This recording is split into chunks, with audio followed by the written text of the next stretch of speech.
What is up, everybody? We are back with another episode of Inside the Pocket after a week-long hiatus, and we miss you guys very much. This week, we're going to talk about the past couple weeks and what we've been up to, some fantasy football, and other NFL stories, NHL, and some baseball talk, our wow stories of the week, what we would do if we were president, some crazy conspiracy theories. We dug deep for some Tinder Talks, some Debatables, and we will end with our beer review. Let's go.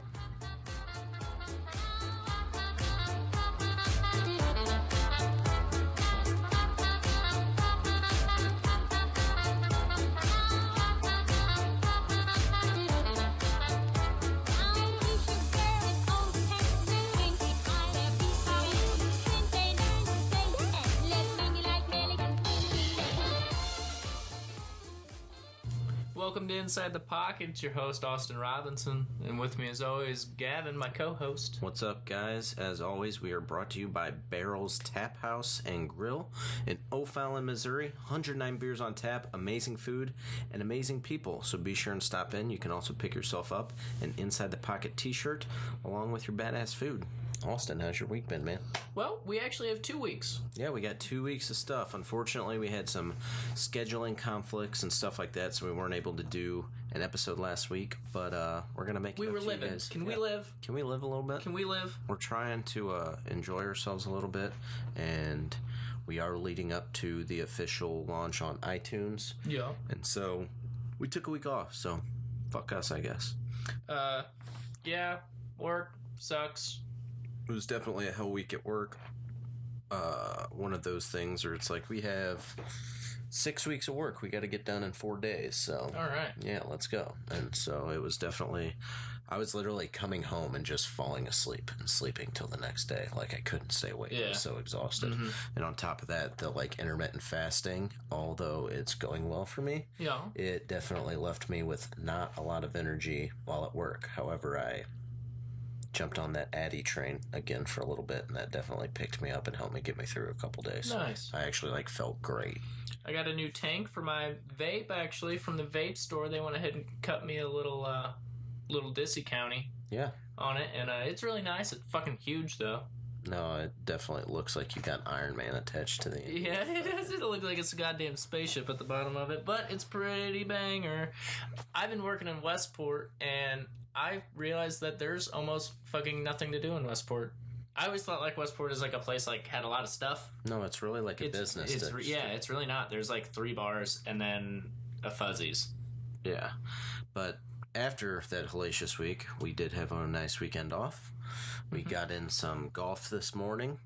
Didn't play that good. No. It was a little rainy and dingy. Didn't play that good. Didn't play god-awful. There were a couple dudes ahead of us that, Jesus Christ, they were terrible. I know Austin has been like, I feel like he's just trying to be encouraging sometimes with me being brand new to it, but he's just like, no, there's a couple people that have probably played for a while and are terrible. Yeah, they were. I mean, they'd take about 14 practice shots before they even lined up with their ball. And not even just the drive, like every shot they took. Yeah.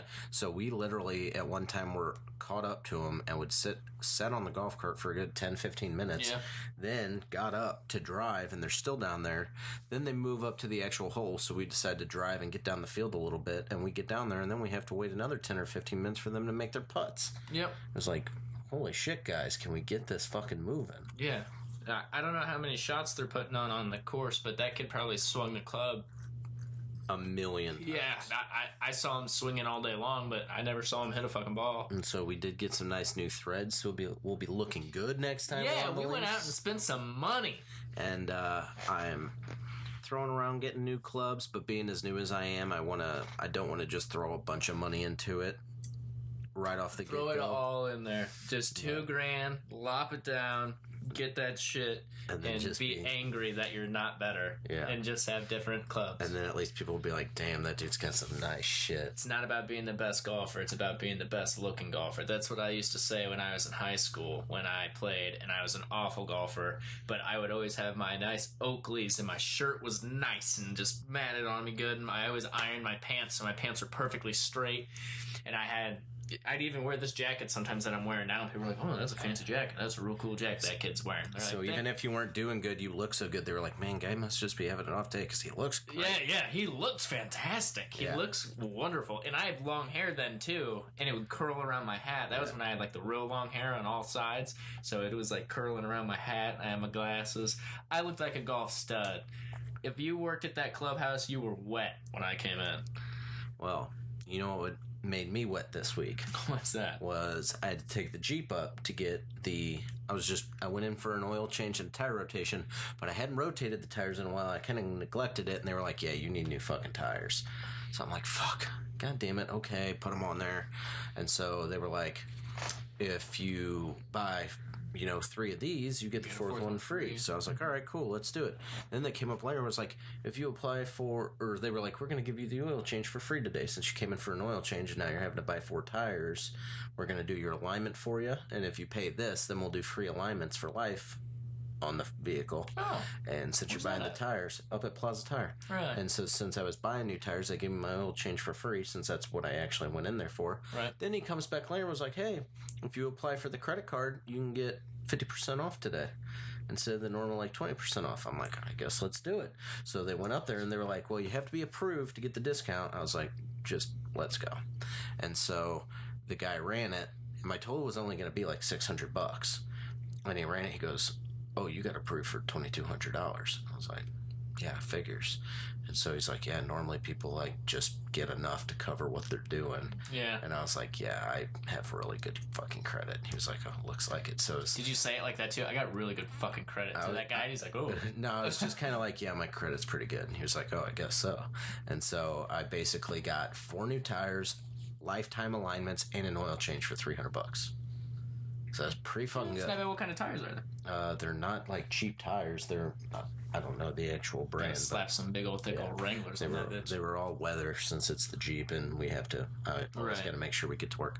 But yeah, having good credit is pretty fucking banger. And if you don't have it, I feel bad for you. Who would have guessed? Good credit means good things. Good credit means good things. Good things. For anybody in the local area that wants to find something to do, I went and actually talked to the owners at 2 Plumbers in St. Charles. I talked to them for a little bit, and they asked if I would give them like a little shout out here. They don't want it all the time, but they're like, hey, mention us because we're new. And I was like, okay. It's 2 Plumbers in St. Charles. I actually don't know the actual address. Just look up 2 Plumbers. It's an arcade bar and brewery. They brew their own beers there, and it's full of fucking video games, and it was really fun. I had a blast. We'll have to be sure and send it to them because, I mean, we currently have an official sponsor that's a bar, and they take pretty good care of us.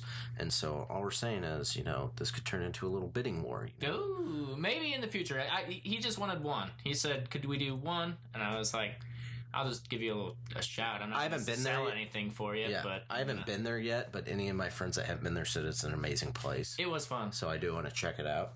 So 2 Plumbers, brewery and bar? Arcade bar. It doesn't even say that. It just says brewery and arcade. Okay, so 2 Plumbers, brewery, and arcade. Yeah. St. Charles. I believe it's off First Capital. Sure.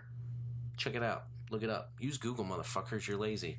But is that all we got for our little ins and outs of the week? You already hit that golf sucked. So yeah. Yeah, golf was terrible. Yep, golf, definitely not a fun time. Yeah, we can go ahead and jump right into the things that are happening in 38 days, and that's for the NFL. Yeah, I'm getting pretty fucking excited. You have no idea Social how hard. media is starting to pop off on all the teams, and news is getting big.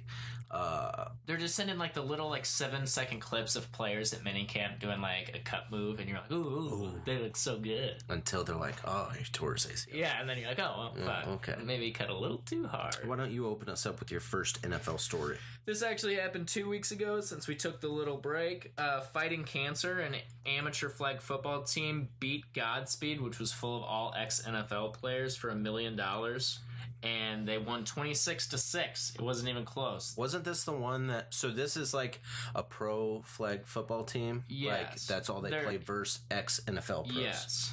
And it was multiple teams of ex-NFL pros that faced each other, and then multiple teams of amateur flag football pros who faced each other, and then the winners of both divisions would face for the $1 million. Now, is that thing I heard him talking about on Pat McAfee show in the interview one? He's like, you better not lose to those amateurs. Yeah, and they lost, yes. Yeah. So the guys that play flag football definitely know how to play flag fucking football. However, that's where I'm about to say. There is a couple of stipulations. Stiff arming's illegal.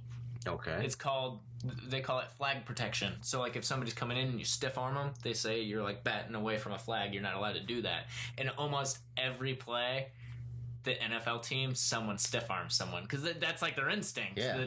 But the other team never even would put their arms out. They knew not to do it. And that so just comes down to what you're used to. Yeah, and that was a huge part of it. If that wasn't a thing, there's a good chance that they would have been in the game. Yeah.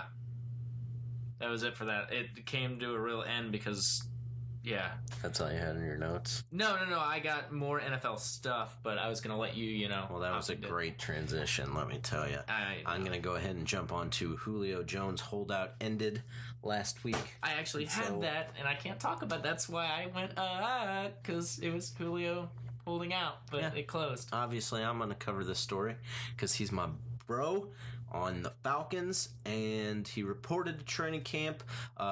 Quinn said, kind of acted like he knew he was going to show up for practice, so he wasn't really worried about it, but they did get his extension through. He's been watching a ton of film with Matt Ryan and go over what they can improve on, so kind of like how Austin Hooper's been being, it sounds like everybody's pretty much going to Matt Ryan saying, what do we need to do to fix what we did last year? And so the team feels like they're definitely going to put on a lot better showing than they did last year, that kind of like Super Bowl hangover type deal. Yeah. He's feeling 100% healthy after the past couple years. He dealt with like a bad left toe the Super Bowl year and was kind of on and off, like they weren't sure, and then last year he actually had a bad ankle that was ailing him, but he feels like he's 100% now. Some of the stats that I pulled off at ESPN.com said that Ryan targeted Jones for 25-plus yard downfield last season. Anytime he targeted him for a throw that was above 25 yards down the field, he had just 4 receptions for 177 yards with 1 touchdown. This was last year, right? Yeah. I saw him drop a lot. Yeah, one of those was that drop that was supposed to secure a touchdown against Carolina that he threw for 39 yards. And then the year before, Ryan threw 17 times to Julio, which he had 6 receptions for 259 yards with 1 touchdown and no drops during the Super Bowl season. So they had a lot worse season last year, and I know I kind of got fucking dogged on because I talked about how shitty of a season that he had because he accumulated 100 or 1,400 yards total, but the amount of drops that he had and the amount of yards on the long balls was way worse last year than the year before, and that needs to be fixed because, like I said, I don't worry. I know the yards are a big thing, but touchdowns are also a big thing too. They need to put him in a position to score these touchdowns. He only had 3 last year, 3 touchdowns. Ryan went 1 for 18 to passes in the end zone to Julio in 2017, and then the year before that he was 3 of 8. So that's quite a big fucking percentage difference from one year to the other. So I really think that they need to do... I wouldn't put all that on Ryan, though. I would put that on Julio. And that's what I'm saying. Yeah. I said Julio struggled last year. Yeah. And people were like, what the fuck are you talking about? He had 1,400 yards. And I was like, motherfucker only had 3 touchdowns, and he had shit tons of drops. Yeah. Obviously I'm not an NFL fucking wide receiver, but goddamn, anybody can tell when you're one of the top 2 wide receivers in the league. You should be doing better. You should be doing a lot better than that, and he definitely struggled, especially when you look at how well he did the year before. And I think one thing that's going to help him also is he has Calvin Ridley that should open up things for him. I actually believe that Ridley is either going, I think, one half or the other. He's going to be explosive. I think that it's either going to be early on where people are covering Jones and he's just going to come out of nowhere and do unbelievable and then open things up for Julio, which will slow his stats down later on, or people are going to be afraid of this fast new rookie and that's going to allow Jones to just perform, and then it'll kind of either way it'll equal lay out out the playing field. I would hope the first one is what happens, so the kid gets a lot of exposure early into the league, getting more targets since they'll be worried about Julio. If it's the other way around, I think the offense will stay pretty similar. I don't think it would change it too much. I think it might be something similar to like even what the Texans had going on, where people were covering Fowler? No, Fowler was able to shine because they were covering Hopkins so hard that, like you said, when you looked at the beginning before Watson got hurt, what I was saying. He was so successful. And then, the backup came in and he just wasn't able to perform like the way Watson was. So I really think that the wide receiver core for the Falcons is going to do very well this year. I think we're going to see a lot of that very fast, explosive scoring that you saw back in 2016, especially with Devonta Freeman in the back that can definitely keep that run game moving. And I just think all in all, the offense is going to be a little more fine-tuned than they were last year. As we were just talking about Deshaun Watson, he's coming back for camp. Yeah. Someone else coming back for camp who's already throwing balls is Andrew Luck. And I just have one question. Who do you think has a better bounce-back season? Andrew Luck or Deshaun Watson? Overall bounce-back season, I really think that Watson will have a better bounce-back season because I feel like he has a better team around him currently. But if Andrew Luck is truly to 100%, he's one of those quarterbacks that just does unbelievable things. And it's one of those things. It's something that you can never predict. I mean, you look at how well he comes back in the fourth quarter of some of those games. It's one of those things that you just can't predict stats like that. Yeah. Another thing to add that I saw is that the Saints added another running back. Oh, yeah? In Shane Vereen. If you remember Shane Vereen, he played for the Patriots. He did that weird one-handed catch in the touchdown. Yeah. Just to put behind Ingram and Kamara. So I don't know why they needed a third one, because those two pretty much just run fucking house over there. Let's kind of look at how the Jaguars are. And there's multiple teams now that you have that split back running back deal, and then they just have a third guy that could easily run the ball. The Jaguars have three people, don't they? Yeah, they had Yeldon. Last year they had Fournette, Yeldon, and Ivory. Yeah, why? Why you need all three of them motherfuckers? And so, which Ivory obviously is getting later on in his career. He's not quite what he was 34 or even 5 years ago, but he's still probably somebody that can perform if they called on him. Yeah, Andrew Luck is playing in the first preseason game. He has already stated that he's going to be there, so we're going to see Andrew Luck in the preseason throwing balls. Suck my dick. You think he's going to make it out of the preseason throwing balls? Yeah, I think he's going to make it out of the preseason throwing fucking 99-yard Hail Marys. Oh, we'll see. I think we're going to have some deep fucking threats. What's the longest throw you've seen him throw in preseason based on what you've seen so far? Well, it's not preseason. Or not preseason, but in the camps. He was throwing like 30, 40. Yeah, stuff like that. We'll see how it goes once we get all padded up and he's got J.J. Watt and Aaron Donald and everybody else coming at him. I think he'll handle it fine, as long as nobody hits him in the shoulder. And as long as nobody hits him in the shoulder. Well, he just needs to start going to the ground. One of the things that I picked up on ESPN.com also was fantasy busts. So with the season getting closer and closer, fantasy football will be starting soon. We're definitely getting our leagues together. We're going to be in a couple of them. And I am definitely looking forward to it. Some of the stuff that I read on there has a lot of people calling for Pat Mahomes to be a big sleeper, but I personally feel like this season's going to be a bust for him. I feel like Alex Smith probably wasn't the worst quarterback, but I don't feel like he was one of those great people to look up to that was really able to teach him that much in a year to get him to the position where he's going to carry the Chiefs to a big, very successful season. I know a lot of people, or you were even saying the one time, you either think it's going to be super successful or just complete shit. I think it's just going to be kind of a slow building for them. I feel like it's going to take them a couple years. I would like to see, because the first one's going to be complete shit. And I don't know if it's going to be complete shit, but like Aaron Luck in his first few seasons, you saw him like Andrew Luck, you saw him like get successful and just get another step of the way every time. And since then, it seemed like everybody, like you said, has either been like, this guy's going to be a star or shit.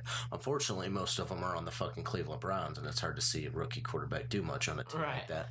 But I feel like this is going to be a guy that, as long as he stays healthy, he's going to show really good signs of things and slowly improve over the next couple years. So not somebody that I'm going to say is going to be your fucking all-star guy to pick early on, but I say a bust. I don't think his season all in all is going to be a bust, but as far as fantasy point production, I don't think he's going to be somebody that's really going to be getting up there. I also feel like Andrew Luck is going to be one of those because a lot of people do have him as a sleeper. I think he's going to be a bust just because right now I don't feel like they're going to be focusing on him doing those huge fucking plays and stuff like that. I feel like they're going to be safe, and when it comes to some red zones, they got Mack, a young, awesome running back that's been developing well under Gore, and I feel like Andrew Luck definitely will be a lot higher than even Patrick Mahomes on that list, but I don't feel like he's going to be one of those guys that are up there like Aaron Rodgers, Matt Stafford, Tom Brady, and stuff like that. Yeah.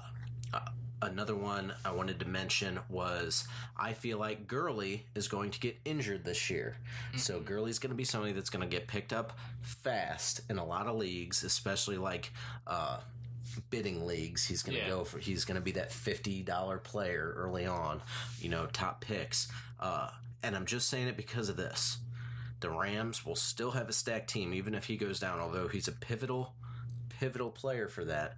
But you look at LaShawn McCoy, Le'Veon Bell, David Johnson, all these people that started to pick up all this steam and then had an injury that put them out for a year. Yeah. I feel like Gurley is going to be the next player on that list that's putting the team on his back, that's just been performing out of his mind, and he's due for the curse of the running back curse that I think's going on right now. Like I said, you look at those names I just mentioned, LaShawn McCoy, Le'Veon Bell, David Johnson, big guys. Fournette went down. Didn't Christian McCaffrey go down for a little bit too? Also? Yeah, and then Cook went down. Yeah, Devin Cook. You got all these running backs that have, like, as soon as they show some monstrous performance, something happens. I don't hope that on anybody, obviously. Todd Gurley would definitely be somebody I'd consider taking if he's on the table when my pick comes around. But that's just what I kind of see coming. Also, I'm adding this in. Keep your eye out for the Madden curse. AB on the cover this year. Yeah. We'll see how it goes. And I saw at GameStop the other day, Terrell Owens is on the Hall of Fame edition. That's weird. Yeah. He couldn't show up to the Hall of Fame because he had to go take his pictures for the Madden. Yeah, that's probably what he was doing. He just kept it under wraps. Yeah.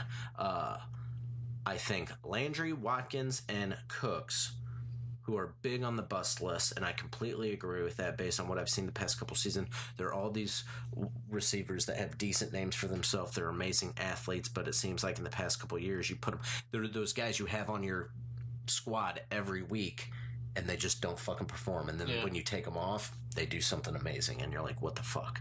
I do think, however, that Will Fuller and Crabtree are both should be big sleepers and not busts, because with Watson coming back, we talked about how he loves targeting Fuller, and he did amazing at the beginning before he got hurt. And you look at Crabtree the past couple seasons on the Raiders, where everybody's like, Amari Cooper coming in, he's the new guy, and then Crabtree just fucking goes ham. And Amari Cooper was, supposed to be the young stud and kind of played second fiddle to Crabtree. Now he's on the Ravens. Joe Flacco has somebody, just that reliable veteran. Maybe he'll make Joe Flacco elite. That's literally on my list. Do you think that Joe Flacco, with his new receiving core this year, could be pushing to claim that elite spot? I don't know. They're not much of the defensive team they used to be at one time. So yes. But that might give, with the lack of defense, it might give Joe Flacco can put something together with guys like Crabtree. Might be something that can go in there a little bit.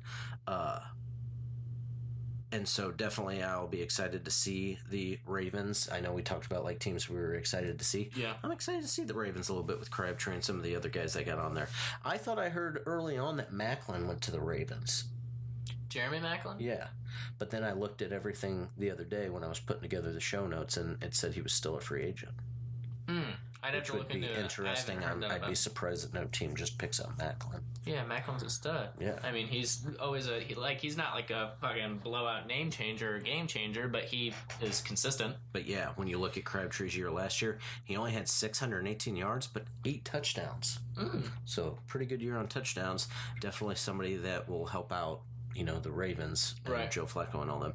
And my last thing on there was almost everybody is calling for Jimmy Graham and Jordan Reed to be on the bust list, and I totally agree. As a tight end connoisseur, one of my favorite positions to pick up on. I remember picking up Jimmy Graham in the first year you got me into fantasy, and I liked what I saw, but it seems like the past couple of years he's on a new team right now. I know he's got Aaron Rodgers throwing to him, but I feel like just him and Jordan Reed. I don't know, man. I'm just not sure. Knowing you got Aaron Rodgers there, it is something to think about, but I really think if I'm going to look at tight ends, aside from the big names like Gronk and Kelsey and stuff like that, I feel like Zach Ertz, Hooper, Doyle, and Ebron are going to be a lot better choices over somebody like Jimmy Graham or Jordan Reed. So tight ends to look at for me, Ertz, Olsen, Hooper, Doyle, and Ebron. Is that how you say his name? Ebron? Yeah, Eric Ebron? I believe so. I believe so. I think I'm right.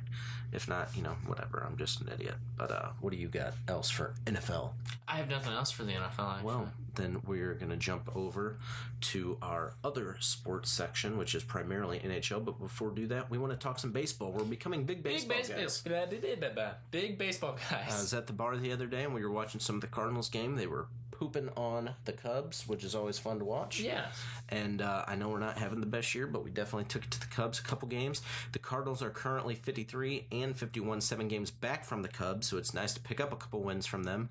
The Cubs currently lead the NL Central, so we need to pick up those games, and that's talking baseball. That's it. That's all that's happening in baseball that we care about. Through the entire league, the only thing that's important is that the Cardinals are 7 games back from the Cubs. Not exciting, but it's all that's going on. Yeah. I have for NHL, the Golden Knights settled their trademark issue with the U.S. Army. The Golden Knights had settled it, clearing the way for the team to be able to have legal rights to the name. The team announced Thursday that the two have entered into a coexistence agreement that allows the hockey team to file for the trademark rights while still allowing the Army, whose teams are called the Black Knights, but whose parachute team is called the Golden Knights, to use the name. So I hadn't even heard about this, and I read this article and was like, what the fuck is this talking about? I don't know of the Golden Knights, but apparently the Army has a parachute team. They're called the Golden Knights. And a representative said that they were appreciative of the efforts and commitment to reaching a resolution. The Vegas Knights chairman and CEO said, and I guess the talks went well. So they were pretty happy about that. And also, thanks to a $15 million donation, his name is now on their athletic center, which did open in 2007. So I guess the owner of the Golden Knights made a $15 million contribution to the U.S. Army and is now on the Army Stadium. So that's pretty cool. So Golden Knights are an American team. There we go. There you go. Another reason to be a fan. Golden Knights in the Army. The trademark actually became more valuable as the Knights made it to the Stanley Cup final in their inaugural season. No NHL team has ever sold more gear in their inaugural season, and they sold more than any other team in the 17-18 season out of all the teams. Huh. Well, I mean, I would kind of assume that would happen being a new team. A lot of people, even just NHL collectors, are just buying shit up. Yeah. Just like, oh, this was year one gear and blah, blah, blah, blah, blah. But that is cool that you hear a lot of those little trademark issues and a lot of like higher end business people. It gets like fucking ridiculous about it, but it was cool that the U.S. Army and the Golden Knights were able to reach an agreement, and then the Knights turn around and donate $15 million. So, or did they just pay him $15 million and say, we're going to keep the name? It could have kind of been in there. Yeah, that's kind of what like I'm a saying. little negotiating. Yeah, but they just changed how it's worded. They just moved how it all happened. Yes, yeah. That's pretty much what happened. A bad look for the NHL. Yeah. 0 teams from the NHL were listed on the 50 most valuable sports franchises is in history according to Forbes. And I actually am not surprised because I remember when not long ago the Powerball got up over $1 billion, and everybody was looking to it, and all these articles were coming out about, you know, what should you do if you win $1 billion and stuff like that. And one of the things I said was I would buy part of the Blues. I'd invest in the hockey team. Why wouldn't you just buy the team? You could, but I don't know if somebody like me should own the entire team. I would want partners to like deal with that, so I would just buy into the team and receive a percentage of, you know, the team's profits and stuff like that, and become more and more knowledgeable about the process, and maybe buy up more shares of the team later on. But there were teams on there that, like, there's some teams you could buy for like $30 million. I was like, holy fuck, that seems like really cheap for a team. And, entire. And some of them got up to, you know, the 200, 300 million, but some of them were like, yeah, hockey teams really aren't worth that much. I was like, that's amazing.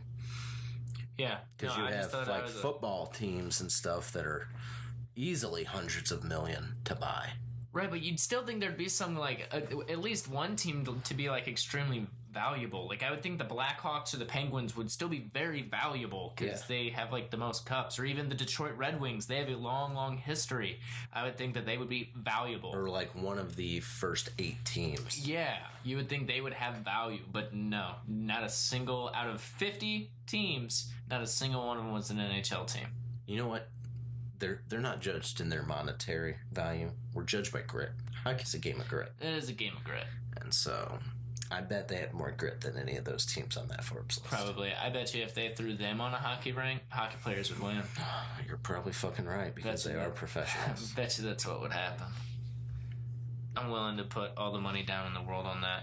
Talking about money and stuff, Anaheim spent a shit ton of money to get awesome alternative jerseys. Did you see those? Yes, I did. Quack, quack. The old jerseys are back. Yes, it's the ones from the Mighty Ducks. Yeah, and I don't know why they ever changed it in the first place. I don't know either. I think they're only going to wear them for a few games. I don't think they're going to wear them the whole season. Yeah, it's just like they said a lot of the alternate jerseys are going back to classic logos and stuff. Yeah, the Philadelphia Flyers did it too. Yep. They have an old classic one coming back as well. The bright-ass orange and black. Yeah, that's going to be an eyesore for some people. Yeah, but fuck it. It's classic. Nostalgic.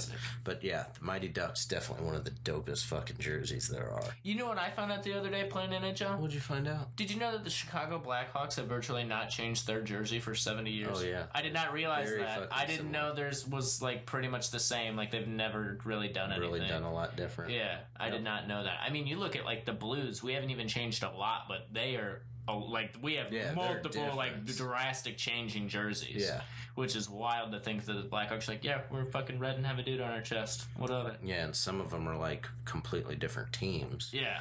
And, nope, the Blackhawks have pretty much held true over the years. Speaking of the Blackhawks, we're going to throw it back to our hometown Blues, who are the rivals. With the pickup of O'Reilly this year, which is a big center improvement, do you think Braden Shen will play first line with Tarasenko, or do you think he'll drop down and allow O'Reilly to take that first line position? I think at the beginning of the season, you're going to have Shen on the first line, but once O'Reilly gets into the groove with the team, they will flip. So you think O'Reilly will work his way into that first position? Because Shen and Tarasenko, I mean, Shen was definitely probably the second best player on the team, in my opinion. Right. And, you know, when you're considering scoring, I think, you know, you got Schwartz, who's just an unreal playmaker, and you got Steen and Pietrangelo, which all have their things that they add to the mix. But I think you're right. I think eventually O'Reilly's going to move up to first line. I'm just really excited to see the Blues this year. It'll be interesting to see how they work these lines out, because you also got to think we just picked up Bozak also. Yeah. And so I think we have a lot of depth this year that we lacked in the past couple years, along with just scoring potential. Right. And so I'm fucking stoked for this year. No, I'm ready for the season to start. Do you have anything else NHL-wise to cover? I do. Chris Patrick from the Washington Capitals, the director of the player personnel, he got his day with the cup. Yep. And he took it to Cold Stone Creamery and got it filled with ice cream. And he just let kids eat out of it at the store. Dude, that's what I would do with the cup. No. because everyone else is drinking alcohol out of that thing. They just gave alcohol-infused ice cream to children in public. They clean that bitch up. How clean can it get? Pretty clean. With what? Out of that old Stanley Cup, flying on a plane back and forth, you don't think someone's pouring a little drink in there? If you're the guy who cleans the cup, you're not going to drink out of it every day? Yeah, but he probably cleans it when he's done for whoever gets it next. I don't think so. I think they take very good care of that cup even after the shenanigans. I think on the outside. The inside of that cup where everything They have goes, to, because I know everybody drinks it out of it, but I guarantee there's been dudes to fuck that cup. like fuck with it, like literally rub their dick all over it or jerk off on it. I guarantee you there's been some players that are so fucking stoked they fuck that cup. They were like Paige. You know, the WWE girl who came on with the... but not even that. No. They're not fucking someone with the cup. It's just them in the cup. Oh, it's just them in the cup. Yeah. Okay, that gets real weird. Yeah, I have a feeling that some of the players cherish Where do they fuck it at? Much. I don't know, the hole in the bottom, or maybe they just jerk off into the cup and they're like, ha ha. That's perfect. Clean this up. And then they give it back to the keepers. They're like, go clean yourself up. Maybe that's what he did right before, and he was like, just fill it with ice cream. Just put ice cream in it. and then all the kids are like, oh, this is delicious. Yeah, so...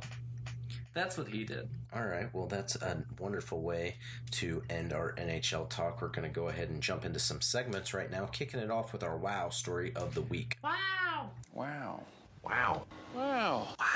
Wow. Wow. Wow. Wow. Wow. Wow. Okay, so my wow story of the week this week is an update about a New Jersey superintendent who was accused of pooping on the high school racetrack.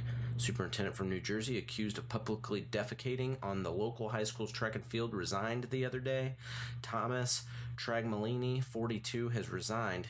Definitely got to be an Italian. Yeah, definitely. He resigned from the Kennelwood School District on Thursday night, as reported by a local newspaper. Apparently, he said that he was resigning due to events unrelated to his service at the school. Apparently, he was arrested in May and accused of shitting on the high school track and field on a daily basis. He was just fertilizing it, just trying to make it a better place for the kids. Yeah, so it was just like, you know what? I have my daily routine. I go and walk the track. They won't put a fucking porta-johny out there. I don't have time to make it up there, so I'm just gonna, we do this with manure, and I'm just gonna poop right here on the field, and the players will walk it in there. I'm okay with it.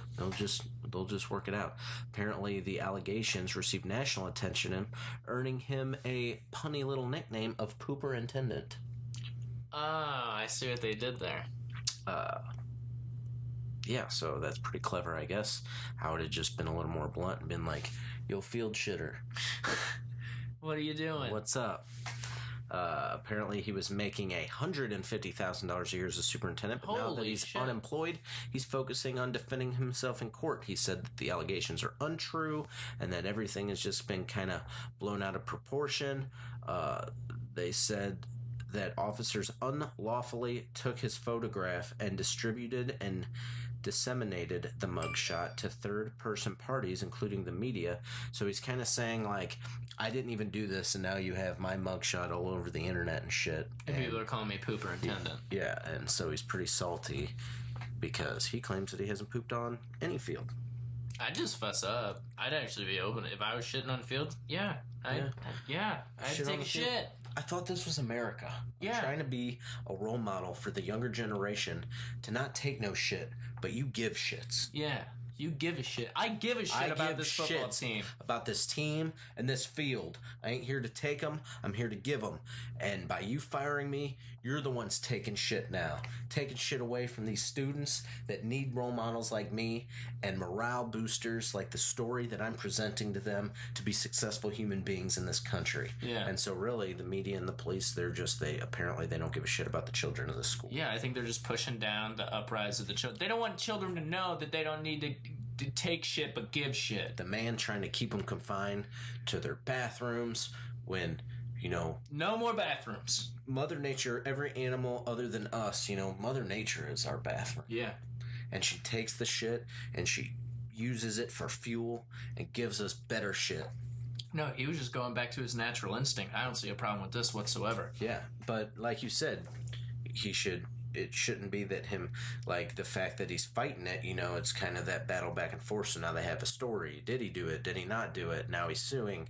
Turns out he did do it. Then he looks like a big dummy when he could have just straight up been like, yeah, I'm shitting on the field, so what? You want to fight about it? Yeah, that's what I would have done. That would have been the straight up come out there, and then when they're fired him, then be like, you know what? That's a mistake on you. And then that's when you go into the great speech that we just gave about him giving shits for the team and for the kids and not taking shits. And then you got to get that. We need to be his PR team. Yeah, I think we could have got this guy out of this hole. And so that was my wow story of the week. Well, shit on field and rats and wings. Rats in wings or rats with wings? No, rats in wings. Okay. You know boneless chicken wings? Oh, yeah. There was over 1,000 pounds of reported rat meat in boneless chicken wings all across the United States. And who found this out? Somebody from the FDA. Just started examining some boneless wings. Yeah. Was like, oh, this is rat meat. Yeah, it turned out to be... Oh, not 1,000. 1 million pounds of rat meat has been passed off as boneless chicken wings from China. Oh, well, that makes sense. Yeah. Because a lot of the food, I think... I pretty much assume when I go to a Chinese buffet, I'm eating some rat. Yeah, and it was released from the FDA for sure.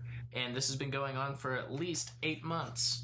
So that's a long time. I'm pretty sure in that 8 months I've probably eaten some of that rat. Hey, apparently rats are fucking good. I don't care. Line them up. Maybe they're like the rats that were on that viral YouTube video. They shower. They take care of themselves. I feel like rats have a bad rap. Rats have a bad rap, yeah. People need to fucking... Rats are back. Yeah, rats are back. Rats really need to step up to the batter's box. Yeah. And clear up their rat. I mean, there's been some great rats in history. Mm-hmm. Ratatouille. You got Ratatouille. Stuart Little. You got, what was the Ninja Turtles' dad? Oh, Splinter. You got, our dad used to have a pet rat. Socrates. Sat on his...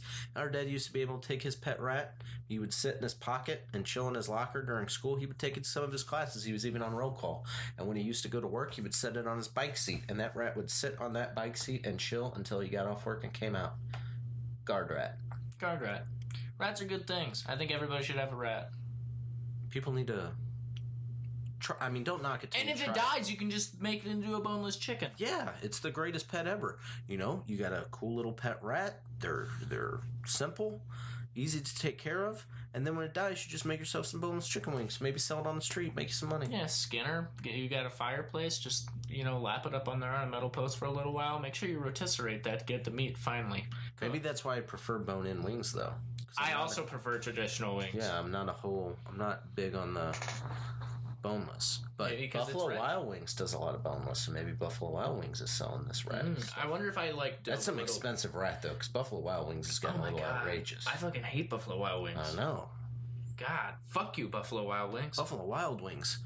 You're going to have to pay us some money if you ever want to hear us talking about you again, because I've had nothing but bad experiences, but I just want to go. I'm doing it right now. I'm boycotting it. Boycotting Buffalo Wild Wings. I'm not going for the entire NFL season of 2018-19. Inside the Pocket is the official podcast against Buffalo Wild Wings. Fuck Buffalo Wild Wings. You guys can suck my not expensive dick. Yep, and if you have a problem with it, I'll just tell everybody that you're serving rats and fight you. Yep.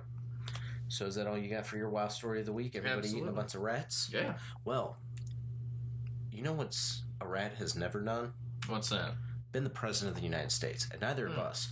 But let me tell you what I would do if I were the president of the United States. If I was president, I'd get elected on Friday, assassinated on Saturday, buried on Sunday. If I was president. All right, Austin, go ahead and kick this one off. If you were the president of the greatest country in the world, what would you do? I'd stop being a dickhead and let people have drinks in public. Open container law everywhere. There's kind of an ongoing theme of, if you were president, focus a lot on public drinking. Yeah. I like public drinking. I think it's a good time. I'm not knocking it. I'm just saying I'm starting to see a pattern here. I just think that it's way too I think the more public you make it, the less problems you'll see. Kind of like if they made weed legal, you wouldn't have so many problems with it. Yes. Yeah, exact same concept. Like, whenever you're like, why can't I walk from your house down to the park with little fucking Jimmy. Say I have a son named Jimmy. We want to go to the park, but Dad's not going to get on the swings. Dad's going to push his kid around for 4 fucking hours and be tired as shit. All I want to do is have a couple of drinks. Here you go. Speaking of having some drinks. Let's go. All I want to do is have a couple of drinks while I'm walking down to the park. That's all I'm saying.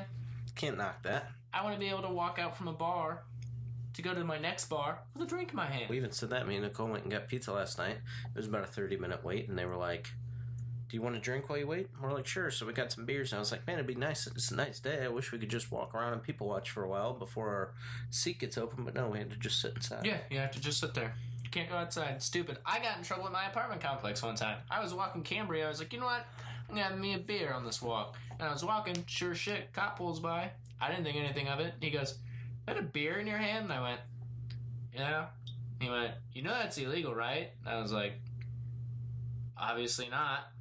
I did not know. I thought this was America." And he kind of laughed, and he was like, "Well, get rid of it." So I had to, like, go back. I mean, obviously I drank it, and then I just got rid of it. But I was like, oh, that's fucking illegal? That's bullshit. I think we should... I can't walk my dog and have a beer. Yeah, I should have just, like, made my dog come closer and just poured it in her mouth and see what the cop would have done. Been like, is it illegal to get my dog fucking lit? Yeah, is it illegal for us to fucking party? Because this is bullshit. Do you think if you would have done that, he could have then just been like, well, now your dog's the container? Because I actually heard of that happening one time. Somebody said they were... I think it was a kid I went to school with when he lived in California, said that he got a minor in possession, a minor under the influence, or he got a minor under the influence and a minor in possession, and he was like, I don't actually have any beer on me, I'm just drunk. He goes, well, you have it in you, so you're the container. And gave him a fucking... No I'm sure shit. A lawyer might be able to fight that, but he was like, your body contains the alcohol, and gave him a fucking MIP. Huh. I thought that was wild. I think I would have fought that for sure. Yeah. I would have went against that. I mean, he already has the, being drunk as a minor against him, so I guess maybe their lawyer was like, we could fight this, but you're still going to lose here, so you're better just to, like... Cut your losses. Yeah, cut your losses, accept what's coming to you, and just deal with it. And so, that was pretty fucking wild. But if I were president... I have a lot of respect for the for the men and women who serve in our military. Dude. I myself have never done it. I know you have never done it, but I have great respect for the people that have.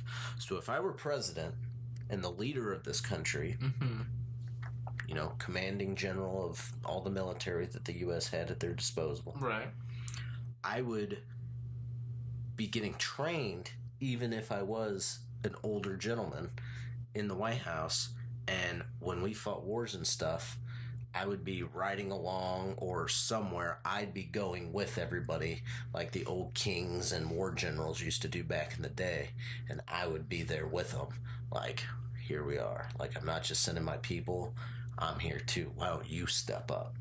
Huh. And, like, it would be one of those things where, like, the war would be going on. But, like, can you imagine if it was like... Oh, President Trump has killed Vladimir Putin today with his bare hands. Although I think he would not. No, I think in a fist fight, man, Putin would fuck up some people. I think he's probably one of the most badass people in charge right now when it comes to, like, hand-to-hand combat. Yeah. I would think Putin's probably on top He's actually a really small guy, though. Yeah, but have you seen him, like, in the gym and, like... Oh, yeah. I mean, I'm not saying he's a pussy, but he's only, like, fucking 5'8". Like, get the fuck out of here. I think he would take the Don. Take the Don? Yeah. Donald Trump. Oh, yeah. You think Donald Trump versus Vladimir Putin? I thought you meant dad. I was like... No. I don't think so. No, our dad would fight Vladimir Putin. Yeah. But Vladimir Putin might come have dad assassinated for saying that. But Donald Trump, yeah, I think he'd take him. But no, that's what I would do. I would get training. I'd be doing some martial arts, be getting, I mean... Debatable. I've shot... Who would win a fight, Donald Trump or Vladimir Putin? That might be a debatable we do eventually once we get some more statistics. But no, I'd be getting trained more in, hand-to-hand combat, some war games and stuff like that, so I could literally go over there and participate with the people, because if you can literally be like, yeah, all you people have to go die for me, I kind of want to be like, you know what? I'm in charge of this country. I kind of need to go make sure shit's getting done. Right. I'd be over there.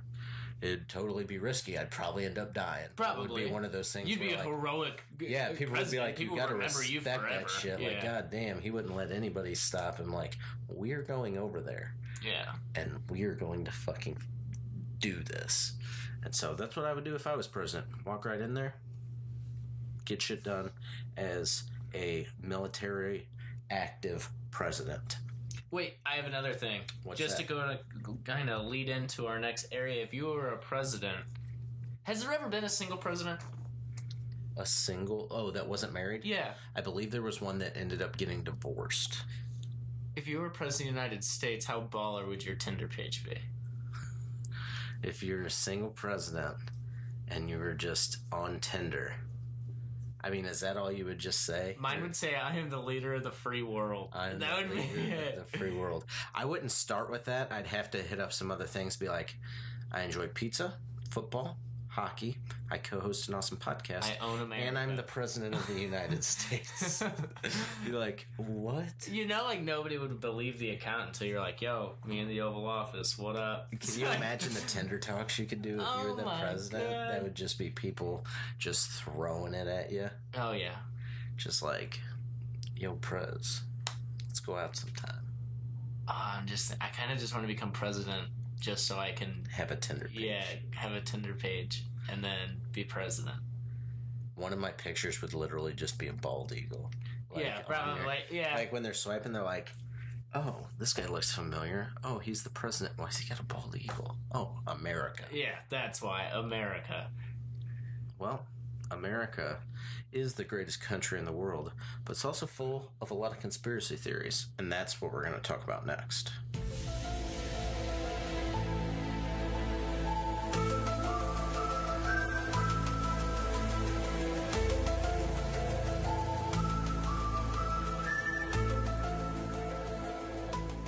All right, Austin, what is your conspiracy theory this week? Okay, so I found this one and I got lost in it. This one is wild. It's probably the creepiest, most like relating one that I could find with so many connections that came together. It gets like it's darker the more you go down, and it actually seems plausible. So it's like something that you think is legitimately probably a real conspiracy theory, Yes. and it's just fucked up. Oh, it's completely fucked up. So it starts like this.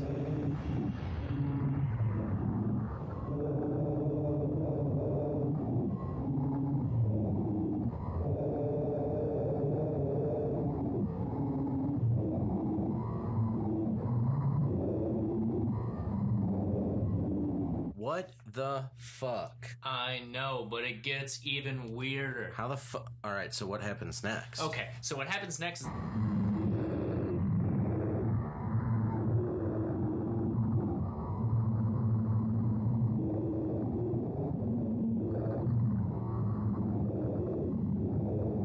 Holy shit.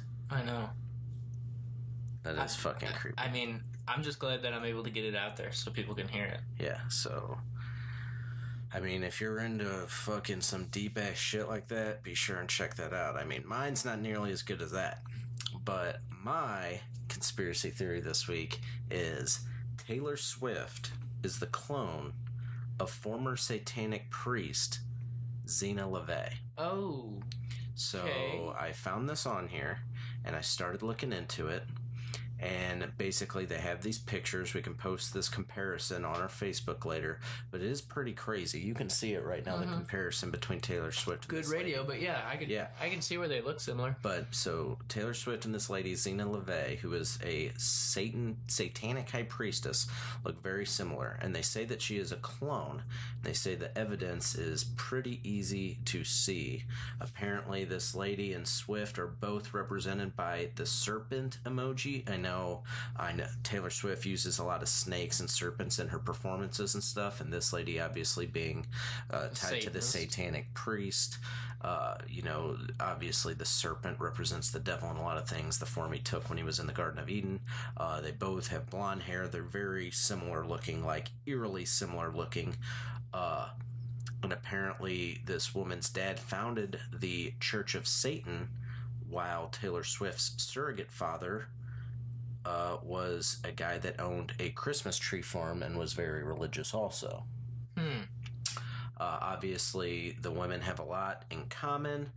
Their connections can't merely just be coincidence, a lot of people were saying. Apparently, they say Swift's attachment to the color red represents, her love for Lucifer and stuff like that, which is pretty fucking creepy.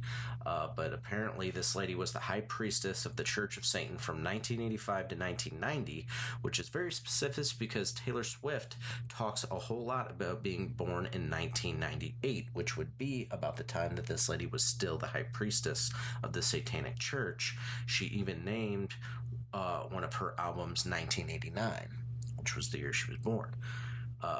Clearly, according to the conspiracy theory, this is an attempt to emphasize that she had like a normal birth and wasn't, a clone. Right. But they said that's kind of like a cover-up thing.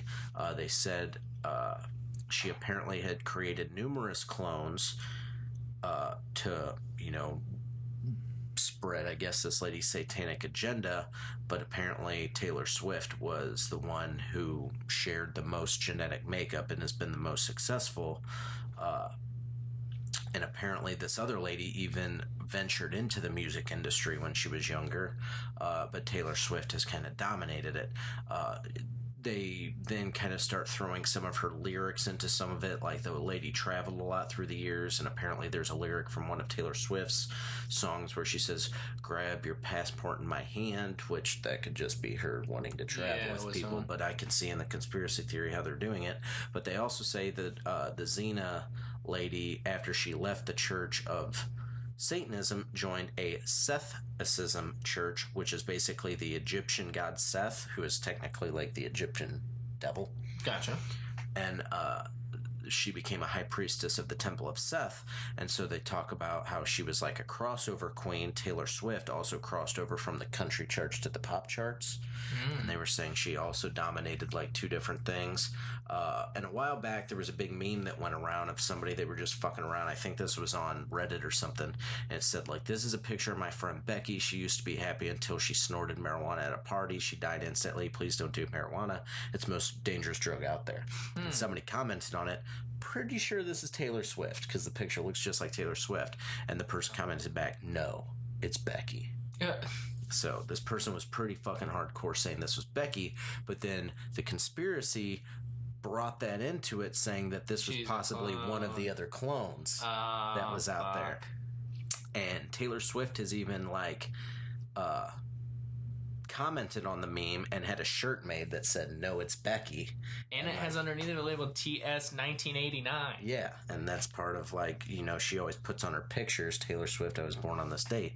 And so that could kind of be her referring to like, nope, that is one of the clones. I'm Taylor Swift. Ooh. And so it's one of those things, who knows? But yeah, she was kind of showing it off as like, like I'm she has a Taylor connection Swift with her fans, but really she's letting you know there's fucking clones out there, bud. Yeah, and so that was the big thing.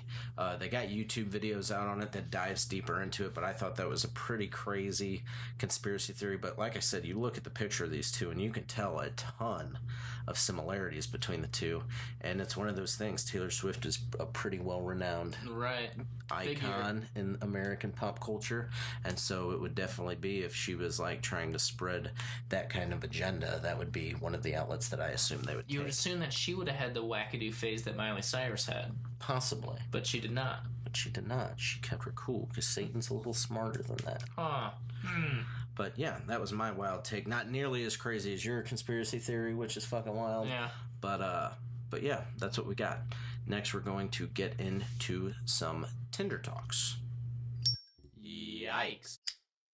Okay, so we had to do a little searching this week because none of our amazing listeners did their part and send us any Tinder Talks. You fucks.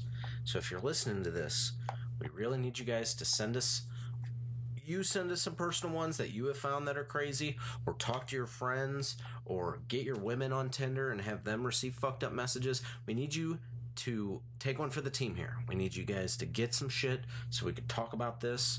We Ruin like this your segment. relationship for us. Ruin your life for the good of a podcast that you enjoy to listen to once a week. I think it'll be worth it.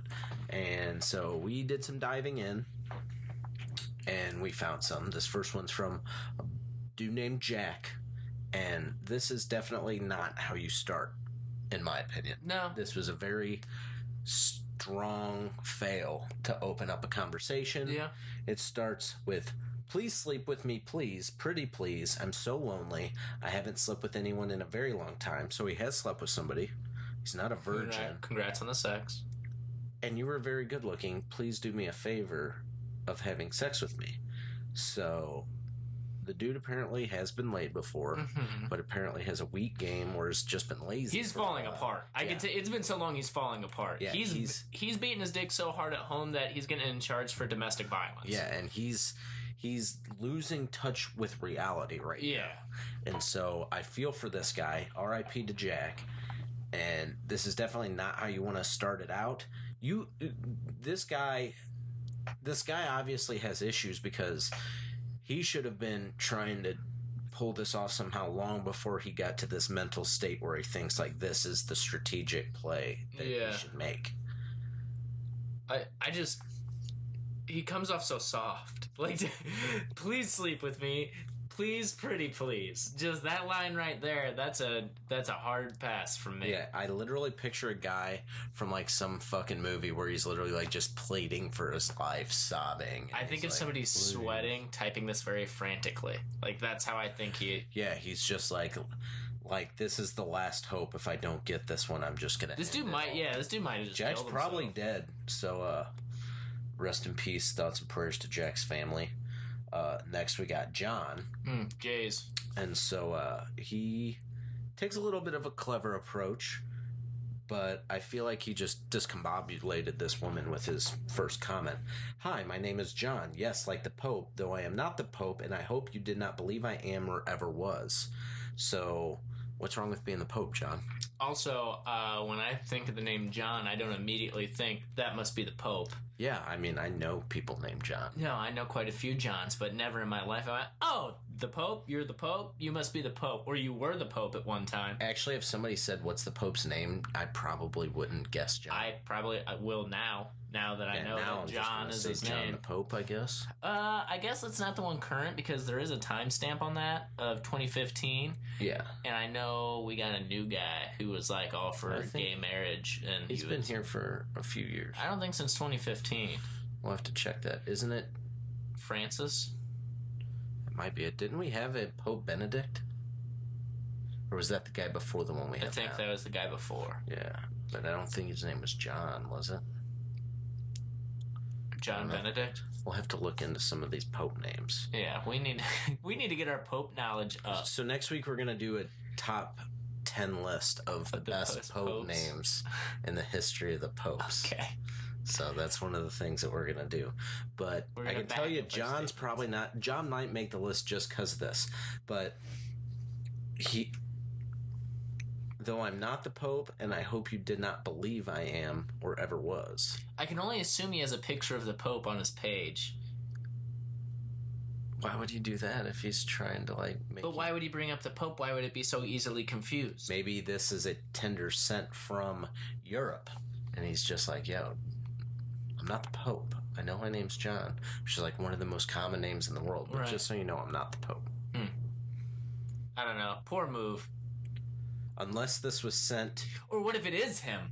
And It is the Pope. It is the Pope, and he's trying to cover up. It does sound kind of like cover-up-ish. I didn't do it, but... So this is John saying, like, low-key, like, yo... I am the Pope. I'm not the Pope. I never was the Pope. But yeah, I'm the Pope. You want to hook up later. Yeah, you want to fuck the Pope, hun?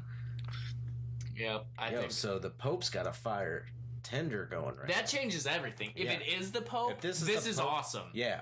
If the Pope is just hitting bitches up on his Verizon cellular phone, I mean, good for the Pope. I mean... Yeah, hey, hit it for Jesus. Yeah, I mean, yeah. Jesus... You think Jesus would want his people to just be a bunch of virgin nerds? No. He would, like... I want my people. I bet you fucking is their favorite shit to see. Yeah. It is by far the favorite thing that God and Jesus like to witness. Yeah, you think they probably made that and they look down and see everybody fucking. They're like, I am so good for Look you at guys. what we did. Look at this. Look how great God, this thing is. This is awesome. This is porn always. Yeah. That's what they do up there. We like have the internet and like we watch porn.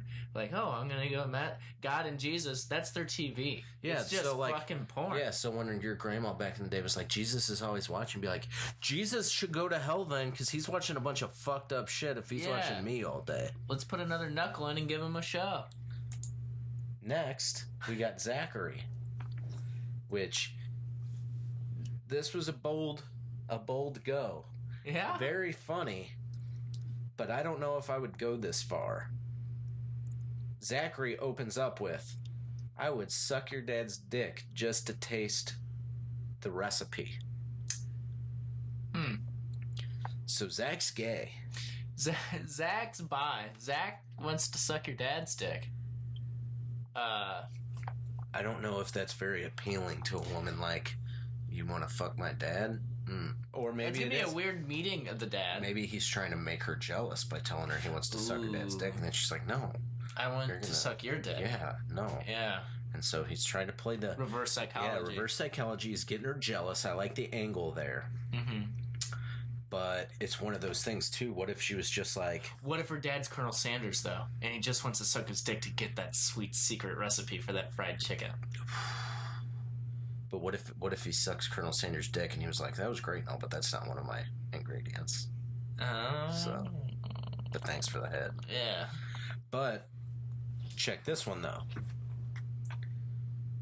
Maybe he is gay and he's looking at her and he's just like, Bet you she has a hot dad. I bet she has a hot dad. I want to, hook up with your dad. So, bold play. I would say if he is going for the girl, a little aggressive. If you're trying to get to Only the dad, slightly. good play. But I do like the angle on the making her jealous. That's probably not a bad idea. Just went a little strong with that one, in my opinion. He should have The said last your one. brother's probably cute. That would have been a better play. Could A little softer. So this one's by Nissan. We're gonna say. I don't believe that's how you think actually it's say Nishan. it. Yeah, but we're calling him Nissan. I've already committed to it, and he's got some fucked up carrier. I've never even heard of Telus or Telephone US, Tel US. We're gonna call it The telly.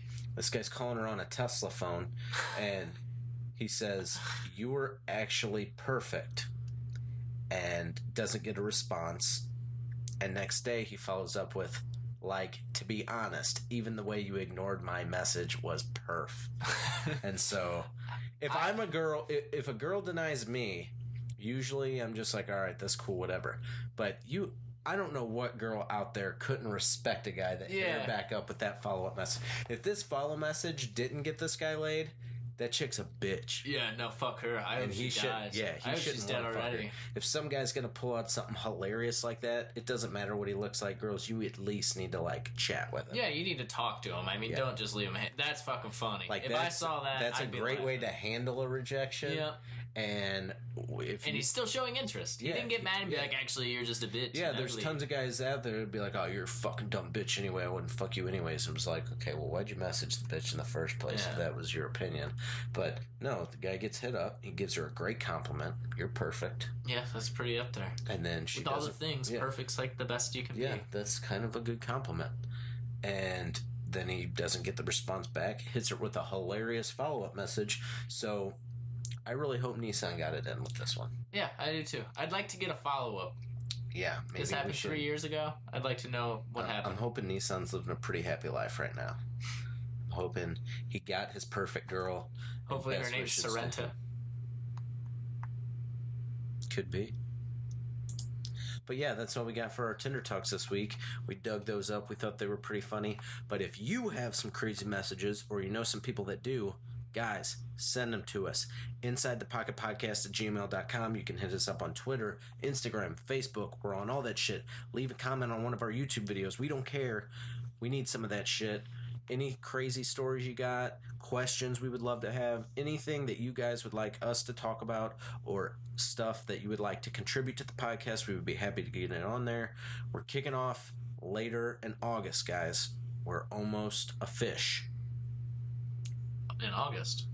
Yeah. Right when football starts. Yep. So right when the excitement of football is coming through our brains and coming out our dicks, we're going to be getting our shit on iTunes, and it's going to be lit. And we need you guys to help us.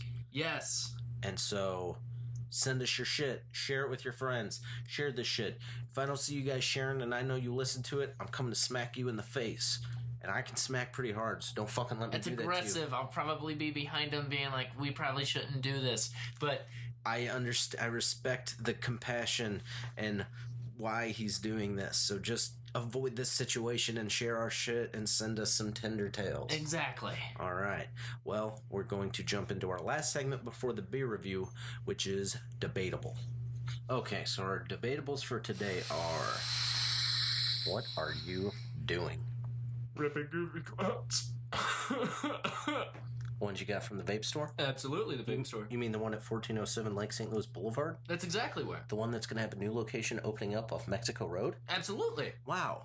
Those guys are awesome. They are awesome. They're a good group of guys. Yeah, so if you are wanting to quit smoking or you're already vaping and you're getting tired of your store, you're getting ripped off, these guys have some awesome rigs, they got awesome juices, and they're just all around good guys. Be sure and check them out. Like I said, they're going to have a new location opening up off Mexico Road in O'Fallon. But if you don't want to wait till then, hit them up on Lake St. Louis Boulevard. They're awesome guys. They will definitely hook you up. Tell them Inside the Pocket sent you there, and they will hook you up. Yeah. Now, before I was so rudely interrupted, but it was an interruption by an awesome sponsor. We're going to get into our debatables. So you like fruity flavors, right? I do. Let me ask you this. If you had a bunch of fruit and they all came to life and they fought, which fruit do you think would win? Is pineapple a fruit? Yeah. Pineapple. You think pineapple? Yeah, because they're pointy and hard on the outside, and I think they would jump on other fruit and blow them up. And just fuck it up? No, pineapple's definitely a good one. But what if you got, like, a watermelon? Like a real big watermelon? That's a melon. Are melons considered fruits? I don't think so. I think they're melons. I think there's melons in fruit salads. Well, there's a lot of things in fruit salads that aren't fruit. I think a melon is a fruit. Is it? Look that up. Google that shit. So. Melon is a fruit. Is melon a fruit? A melon is any of various plants of the family. I can't even say that. It's a fleshy fruit. Oh, huh. So yeah, melon's totally. All right, so melons are part of the fruit war. Okay. And I think a large watermelon could possibly win that. Okay. But you have bananas have sheer numbers. Yeah, bananas have sheer numbers, so they're gonna gang up on you. Kiwis would almost be like the little, like, they got numbers. When you buy a thing of kiwis, there's a shit ton of kiwis. Yeah. Or grapes. Grapes are soft too. I feel like a pineapple or a watermelon. Grapes are like the ants of the fruit world. Yeah. I'm just trying to think of like more fruit. And there might be some like exotic fruits that I don't know about that could probably get in there. But I think pineapple and melons would probably come down to them. I think they're Is a coconut a fruit? Or is it a nut? I don't know. Is a coconut? I don't think so. Is a coconut a fruit? Is coconut a fruit? Good radio. We're learning things as we're going. Is a coconut a fruit? Botanically speaking, it's a fibrous, one-seeded drupe. So coconuts are not a part of the fruit war. Yeah. However, when using a loose definition, the coconut can be all three: a fruit, a nut, and a seed. Whoa. Wild. They're a very... So coconut's pretty versatile. Yeah, I don't know what's getting through. Coconut might take it. Coconut might bring the seeds and the nuts to the war with them. Yeah, because he's like, he can bring everything together. He's like the holy trinity of fruit. Yeah, he's bringing all three of the tribes together. I'm going to say that's what I'm going with. Coconut is the king of the fruits. Coconut's the king of the fruit. Coconut's king of the kingdom. Yeah. He's in all Coconut is going to win the fruit war. All right, next question. Is masturbation gay? Yes. You think it's a little gay? I mean, yeah. I'm jerking it's off dude on dude or girl on girl, and you might be watching something else to get you a razzle-dazzled, but that's forced gay. Yeah, because I don't think you could say, like, if I had sex with another guy but was thinking about having sex with a girl, I'm still having sex with another guy. Yeah. That's gay. And I'm pretty much just giving myself a hand job, and I'm a dude, so I'm giving a dude a hand job. So anybody that's masturbated is slightly gay. Yeah. So yeah, 2018, everybody's kind of gay. Hey, it's about loving yourself. It's about loving yourself. You can't love others until you love yourself. So you can't be straight until you've been a little gay. If time is infinite, where did it begin? Is there a beginning? Is there an end? These are the questions. Since it's cause, like that's what I think about. Like when I think about like the beginning of like the world and stuff, I don't think time started when the world started. I think time was way before that. Yeah, there's been just. How do you trace it? Like, I mean, there's lots of religions that follow it back. Like before God had the creations, there was chaos, and then. Yeah, but how long did the chaos happen? There was still had to be a time period. There had to be something. I mean. That's what reads into the obviously I'm atheist and you're agnostic and we don't really know. I mean, I'm pretty damn sure there's not, just based on how the universe works. Mm-hmm. But yeah, when did it really? It's one of those things that maybe like you think of time, but like is time real? That's kind of like something we made up. Yeah, we're like the only thing on Earth that really cares about time. Yeah, that watches time. Yeah, and has segmented it. Yeah. And so,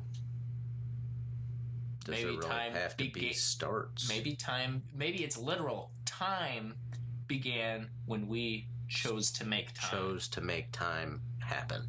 Yeah. Interesting. Huh. So we'd have to find out like when the very first sundial was made. And that would be the answer, I guess. But then, like you said, if space is infinite along with time, you know, we think about the beginning of time, but there could be things out there that would be like, yeah, that was nowhere near the beginning of time. Like, we've had shit going on way longer than that. Right, that's what I'm saying. Like, the time originally... But that's why I said maybe it's more literal when we made time. When we said, okay, we're going to start tracking this is time. But you think about us making time, there could have been people that made time before we thought of that concept of time. Mm. So even if you trace it back to like, this is when humans first started keeping track of time, there could be some other race was like, well, we've been tracking time since way back here. And then there's other people that were like, we started tracing it way back here. Yeah. And so then you're just like, well, motherfucker. That's like one of those unanswerable questions. Huh. Interesting. What would you rather be? Feared by everybody or loved and adored by everybody? I would say loved and adored. I agree with you. Just because... I mean, feared would be kind of cool to just be like, nobody fucks with me. And you'd get people to do shit that you wanted them to do out of fear. Everybody feared you. And there would be times where like being loved by everybody would be like, holy fuck, get the fuck off me. There was actually a Fairly Odd Parents episode on that where everybody loved Timmy Turner. There's also a Rick and Morty episode about it. Where everybody loves him. Everybody loves Morty. Remember? Oh, yeah. He does the little chemical compound to get, what's her fuck? The red-haired girl? Yep. Yeah, I can't think of her name. Yeah, I can't. But, yeah. So... There would definitely be issues with people not liking you, or with everybody liking you, and there would be lots of issues with everybody. I feel like they would be very similar, actually, when you really got down to it. They would have an equal amount of, like... Right, because if you're feared, everyone's going to do what you say, and if everybody loves you, they're going to want to do what you say. It's just the different end of the spectrum. Fear is, I'm going to do it because he said so, and then love is, I'm going to do it because I want to do it for him. Either way, you're going to get everything you want, but then outside of that... One way you're going to be like, I wish people wanted to be here. And then the other way you're going to be like, I wish people would not want to fucking be. Yeah. And so. It's just which path you could hold your own with better. Yeah. What can you personally deal with? People being oversaturated with people, or knowing that nobody really likes you, they're just kind of afraid of you. Yeah. Interesting. Well, that's pretty much for our segments and our talks. We're going to go ahead and jump into the end of our podcast, which is a review of our beer today, which is Coconut Creme Ale by Schlafly. I'm not made for paving long roads. I ain't cut out to climb highline poles, but good at drinking beer. Okay, like I said, we are reviewing the Coconut Cream Ale by Schlafly, St. Louis Brewing Company. This is a 12 fluid ounce bottle. It's a special release beer. And yeah, kind of a basic labeling. Kind of looks old school, if you ask me. Basic brown bottle. Got an old school paper. It's got texture to it. Yeah, it's kind of just feels like ruffled parchment paper. Mm-hmm. It's a 5.5 alcohol percentage beer. So it's a little bit higher than your standard ones.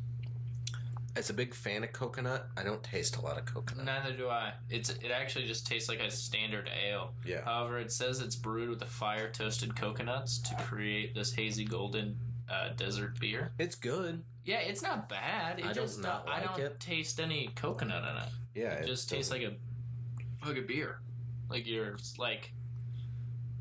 a standard beer is what it tastes like. Yeah, there's nothing that normally stuff with coconut. The coconut really stands out. It's a pretty overwhelming flavor. Yeah, it's prominent. I don't have a lot of coconut flavor in this, and it's not like I don't taste like creaminess either. No. So for the name Coconut Cream Ale, it's a misleading name, but it's not a bad beer. For the name, it doesn't live up to its name very well. Not a terrible beer. It's a little heavier than some ales. Yeah. It's not like a light beer. Yeah, I'm actually really disappointed with it. Because when you see like a coconut cream ale, when you said it at the store, it's like, that sounds delicious. I want to try that. But now that I've had it, man, I'm actually really disappointed. It's way less than what I was expecting. Yeah, it's not what we were expecting. Not a terrible beer. But when you're expecting one flavor and it doesn't live up to that flavor, it hurts it. It hurts it. So it's going to hurt the score a little bit. Yeah. Would you drink this again?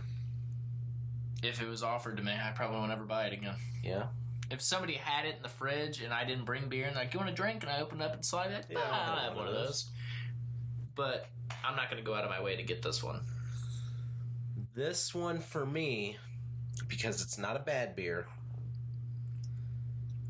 and so it would get a higher score if it had a different name. But the fact that it's called a Coconut Cream Ale and it doesn't live up to either of those tastes, this one's getting, out of a 10, a 5.2. For me, it's getting a 3.1.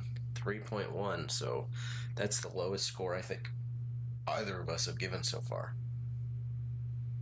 I think our first one, we both gave it in the 3s. Really? It was that orange one. Ripple? Yeah, Ripple. No, I don't think we even gave it down to the 3s. Was it? Was it in the 4s? Yeah, I think it was a little bit higher than that. I think this right now, which is surprising because I like this beer more than the Ripple, but the fact that it doesn't live up to its name, oh no, you're right, a 3.2 and a 3.4, so that's pretty right, low overall. So those were pretty low scores. This one's getting a decently low score. Like I said, I enjoyed it. I would drink this over that Ripple 9 times out of 10 times out of 10. Yeah, I would drink this over the Ripple, but I mean, the fact that it doesn't live up to the flavors that it advertises kills the Ripple didn't disappoint me as much as this one did. I'll say that. The Ripple had a shiny can of stuff that looked good, but this, the name of it and how it looked, I was really expecting a lot more flavor out of it than got what your you hopes got. up and you were let down. Yes. So yeah. So what were our final scores? A 5.1. And I said 3.1. I think I give it higher, but I'm giving it a 5.1 right now. Okay. I'm giving it a 3.1. Yeah. So we will put those averages up. We'll have a picture of these on the Instagram if you want to check that out and see what kind of beers we were having. We'll have some pictures on Facebook for some of the other segments we talked about. Hope you guys enjoyed the episode. We will be back next week with another episode. That was my bad. I didn't know that would do that. And we hope you guys have a great week. Yay! Inside the pocket of a clown.